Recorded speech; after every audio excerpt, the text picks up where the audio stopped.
Ayan, another day, another video na naman tayo. Bali ito yung panel natin sa taas. So meron tayong 50 watts, ganito yung kalaki ng 50 watts. Tapos ito yung 100 watts na panel na resin. Ito yung 240 watts na panel. So ito yung pinakamalaki na 580 watts na bifacial na po siya. So ngayon, maglalagay tayo ng ground. Maglalagay tayong ground dito sa panel. Alright. Ito siya. Nag-DIY lang tayo ng wire. So, ito pa lang yung gumagana natin ngayon. No? Ito yung magkakarga natin ngayon. Itong bifacial nating Canadian bifacial na 580 watts. So, meron din tayo na 540 watts na solar panel.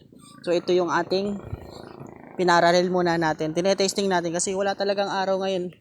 Dahil puro ulap yung ating panahon, kaya hindi tayo makapag-harvest ng mataas na current. So ang pumapasok lang dito ay nasa 15 ampere lang yung pumapasok sa battery. So update ko kayo, maglalagay muna ako ng ground dito sa panel.